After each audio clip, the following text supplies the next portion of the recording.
Short Term 12 is Destin Daniel Cretton's 2013 film based on his 22-minute short film from 2009 of the same name. Inspired by his time working as line staff in a facility similar to the one shown in the movie. While preparing to write the film, it was suggested to him that he change the lead character to a female, and he threw a shit fit. No, actually he thought that was a pretty good idea. The film was shot over 20 days in September 2012, and the cast is just loaded with before they were famous faces. Remember, you're not their parent, you're not their therapist. You are here to create a safe environment, and that's it. Got it. Oscar winner Brie Larson as Grace, the supervisor of a foster care facility for at-risk teens. Hey, this is Grace. She's your new boss. Oh. Hey. Hi, nice to meet you. Nice to meet you. I would lose a tie if I were you. And if you're listening to a story of Mason's, understand that there's very little reality in it. Tony winner John Gallagher Jr. as Mason. Hey, don't piss in the water before we put our toes in. Who's the weird guy over there? Oscar winner Rami Malek as the new guy, Nate. I'm at the gate, right? My name is Nate. When I came here, y'all tried to play a hate. Oscar nominee Lakeith Stanfield as Marcus. Something amazing, but when your life is shit, then it ain't no trade in. So put me in your book so you know what it's like to live a life not knowing what a normal life's like. He's the only actor to return from the original 2009 short, though he had quit acting shortly after appearing in the original short film. By 2012, Cretton had some difficulty tracking him down. He was finally able to reach him via email. Also, Lakeith had apparently not yet settled on a stage name in 2013. Golden Globe nominee Caitlin Dever as the group home's newest resident, Jaden. I like your name, Jaden. It's a boy's name. Really? I didn't think so. Will Smith did. And as Jessica, Brooklyn Nine-Nine's Stephanie Beatrice. Out of my way, chunk. Who is almost unrecognizable anytime she plays a character that actually smiles. I'm not angry. I think it's funny.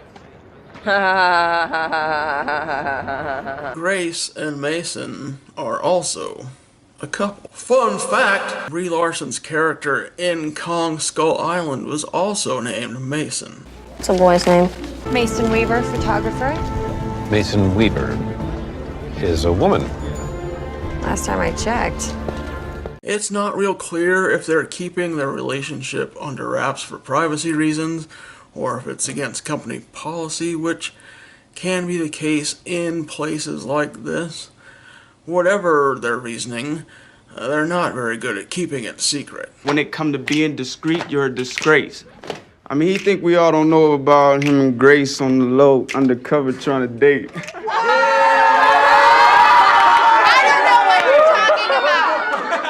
Mason is deeply in love with Grace. Why are you so nice to me? You being serious now? Well, it's easy. It's because you are the weirdest, most beautiful person that I've ever met in my whole entire life. She loves him too, but even after 3 years together, she still has a lot of walls up. She's been through a lot in her 20-some years, and the details of her past are revealed carefully throughout the film. Grace owns a bicycle that she has named Floyd. Nice. You don't have to be jealous of Floyd. Floyd? Your bike has a name now? Anytime that Grace decides to bike it to work or home from work means time that she's not sitting next to Mason in the car. Mason hates Floyd. I don't know what you see in him. Nice grip. Comfy seat. There is no way his seat is as comfy as mine. You're right. I think I'm gonna go take a shower. Floyd got me all sweaty. Fuck you, Floyd. Probably even more than Grace hates his cow-themed chef's hat. Hey, stinker, what took you so long? Oh no, I didn't know you still had that stupid hat. I will always have this stupid hat. Despite these obstacles, the relationship between Grace and Mason, Grayson, is depicted very sweetly. Whether it's a gaze across the yard during work hours, or a peek of their home life. We're going to have a baby. We also get some background info on Mason when we see him and Grace attend his foster parents' anniversary party. I don't think anyone here thinks of you as just our foster parents. I don't even know what that term means, because to me, you're just Ma and Pa. It's a wonderful glimpse of seeing a young couple in love. Will you marry me?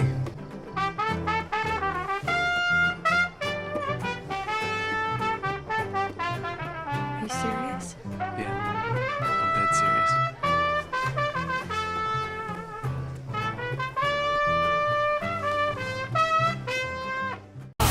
Grace bonds with the troubled Jaden. And for the past couple of years, she's been in and out of group homes with dangerous behavior.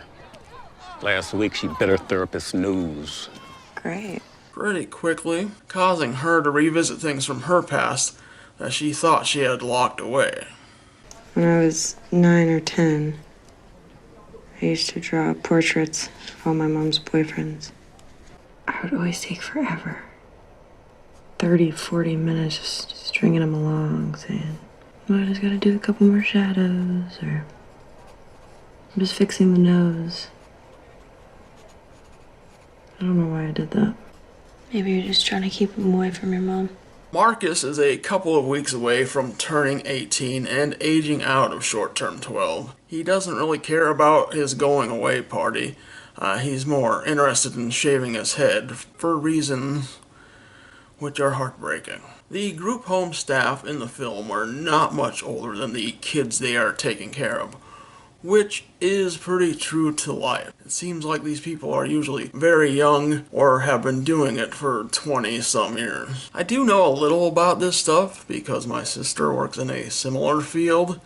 Not really with foster kids, though that can play a part sometimes. And that's probably all I can really say about that, other than it's a difficult job that I know I am sure not cut out for. Short-term 12 is very well written, and not just the dialogue, which is very natural but minimal. This is one movie that believes in the rule show, don't tell.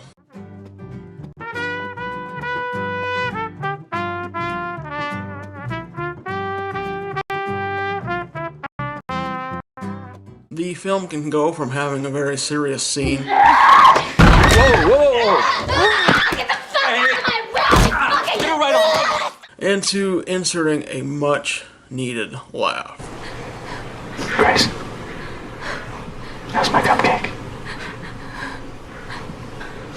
The film had originally been financed with bigger names in the leads, but whoever those stars were dropped out, leaving Cretin about a month to try and put a cast together or risk losing that funding. Many of the actors in the film were interviewed or auditioned over Skype. Short-term 12 made its way onto many best of lists and received some awards recognition, mostly from smaller film festivals. When it came to things like the Oscars, many fans felt Short-term 12 had been snubbed without receiving a single nomination. Looking at who did win Academy Awards the year Short-term 12 is eligible is kind of shocking. Can you believe we were still awarding Woody Allen films in the year 2014?